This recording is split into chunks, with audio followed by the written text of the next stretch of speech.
Hey everybody, welcome back to the Budget Bladesman. And the blade we're going to be looking at today is a Kershaw. And the Kershaw we are looking at is the Select Fire. So let's open this box up and take a look at this guy.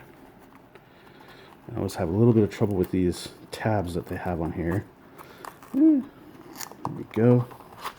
So this knife is a little bit unique, and we'll see why in just a second here. And as you can see, it's kind of a multi-tool. So let's open this up and get to the specs. Okay, so we are looking at overall length on this guy of 7.625 inches, a blade length of 3.375 inches. We have a blade thickness of 0.12 inches, and it's 8CR13 MOV. If we flip this over, you can kind of see right there, 8CR13 MOV, our model number there, 1920. And this is G&G Hawk Design, which is Grant and Gavin Hawk, and they're pretty well-known knife designers, and I believe they have their own custom line as well. So this is tip down only. You see tip down. It is a left and right hand carry. This is the left hand side, of course. This is our right hand because I'm right handed, and that's how it's set up. It is a glass reinforced nylon. On the handle, it is tip down, ambi, and of course you can see the thumb studs there. It is made in China. It is a liner lock, so you can see right there, liner lock.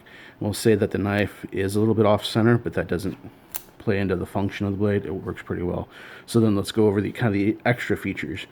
So you can see it actually has a couple of 1/4-inch bits. We have two different sizes of Phillips there, and then of course two different sizes of flathead, and our 1/4-inch driver. You can see there has a half stop and then full open. If we look on this side, flip this over, you can see it has 1/8-inch markings, and I believe that's about 2 inches. Like I said, 1/4-inch driver. It does work pretty well. We'll flick this open, and we'll roll in our comparison knives. So the first one we're going to be looking at, of course, is our K-bar dozer. So bring that in here.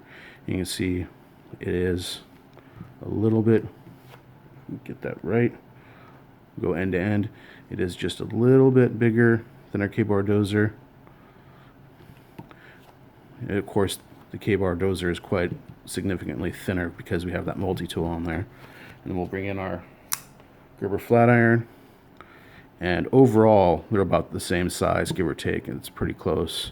It's hard because this Kershaw just doesn't want to lay right. But then we go blade length. Of course, if you go end to end, the flat iron's a bit bigger, but with that giant sharpening choil, sharpened blade length, it actually ends up being that the Select Fire is a little bit bigger. All right, so let's get these guys out of the way.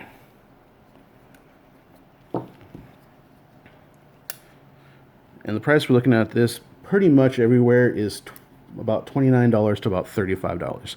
And this has a super smooth action for that price. I don't know if you guys can, I'm trying to get it on screen here, but it has a really smooth action, which is probably one of the better actions I have in this price range for sure, and maybe one of the better actions I have on any knife. So let's get these in the shorts and see how it looks in those. So we'll bring out our demo shorts here, get that in the pocket, so we can take a look and see how it looks in there. Great, you can see it's a pretty substantial knife, and you do see quite a bit sticking out in there. If we flip these around, you can see it lands on the table. It's pretty thick. You know, you can definitely feel it in the pocket. I mean, there's room in there, but you can feel it in there. Let's see if we can flip these around and show the inside of the pocket real quick. You see it definitely lands with some authority. So if we pull out our pocket here, you can see it actually, this is the knife right here, the end of it. So you can see it has quite a bit, it sticks in there quite a bit. You still get a full hand in there, and you can still get your front wallet or whatever the case may be, a multi-tool. But actually you don't really need a multi-tool in this situation because you already have the multi-tool in there. But you can see it takes up a fair bit of room in the pocket. So let's get these out and kind of talk about those extra features. So like I said, this does have two flathead and two Phillips.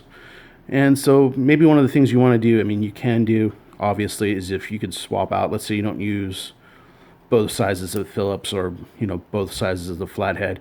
The good thing you can do, of course, since this is just your standard 1/4-inch bit holder, you can put pretty much any 1/4-inch bit in there. So maybe you don't use, you know, both flatheads all the time, or both Phillips. You could have a Phillips and a flathead, and switch in your Torx or your star bit or whatever your case may be, whatever you use the most. Like I said, this has a really good action. It flies right open, and that's just thumb studs. And as far as I can tell, it's kind of hard to see in here, but as far as I can tell, I think those are Teflon washers in there.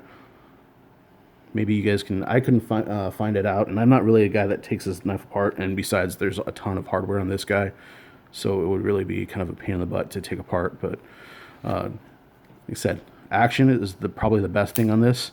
It flies right open. 8CR13 MOV is kind of your standard for the budget world. Like I said, it has a little tiny bit of a recurve, but it's nothing significant. It's just a little one, so I don't think that's gonna be a real problem sharpening. I have put this on in some fine ceramic rods and stropped it up a little bit, and it takes a pretty good edge. It comes out really sharp.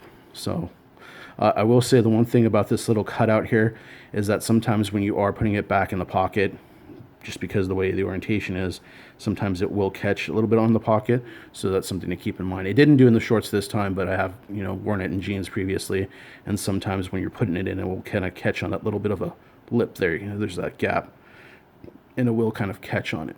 So again, this was the Kershaw Select Fire. Like I said, good all-around tool. Great for, I would say, warehouse work or on the job work. Something that's gonna be good and sturdy for you. And like I said, if you don't have room for a Leatherman, let's say, then you have some options. You can put whatever your favorite bits are in there, and you'll be good to go. All right, guys. Well, thank you guys for coming by, and we'll check you next time.